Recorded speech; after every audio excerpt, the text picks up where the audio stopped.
Cric-crac, faites le silence pour que l'histoire commence. La petite poule rousse.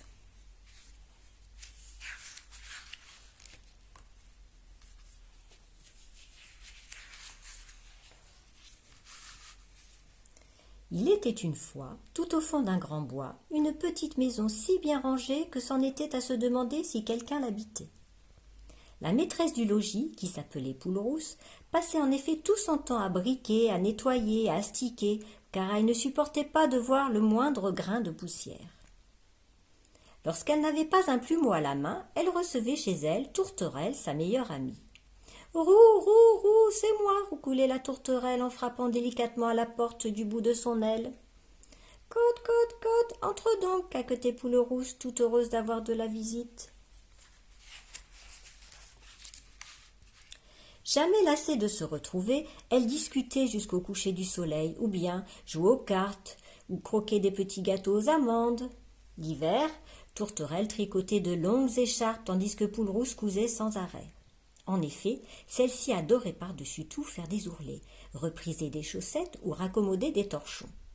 Elle avait d'ailleurs en permanence dans son tablier une paire de ciseaux, un dé à coudre et une aiguille déjà enfilée.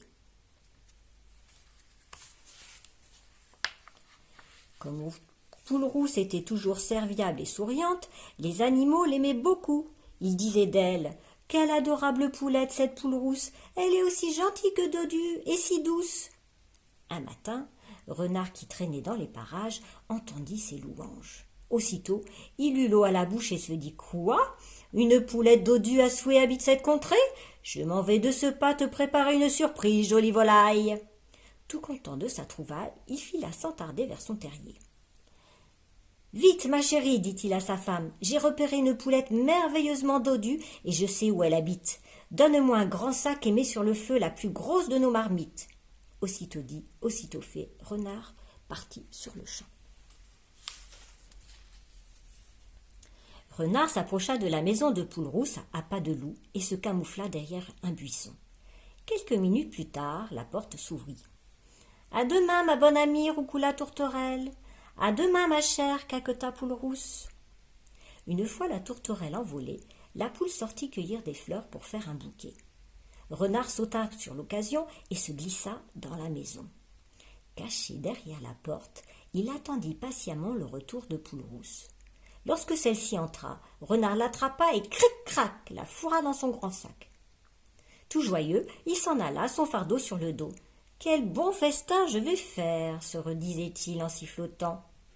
Pendant ce temps, Poule Rousse, qui avait du mal à respirer, ainsi enfermée, tentait malgré tout d'appeler au secours. « Côte, côte, côte, côte !» criait-elle en se demandant bien qui pourrait lui venir en aide à une heure si tardive. C'est alors que Tourterelle, perchée sur un arbre voisin, entendit les cris de son amie. Elle regarda à droite, puis à gauche, et aperçut enfin le renard et son sac. Son cœur battait à tout rompre. Elle devait agir vite. Malgré sa peur, elle se posa devant le renard en faisant mine d'être blessée. « Ouh, c'est vraiment mon jour de chance !» s'écria ce dernier. « Ne bouge surtout pas, ma jolie.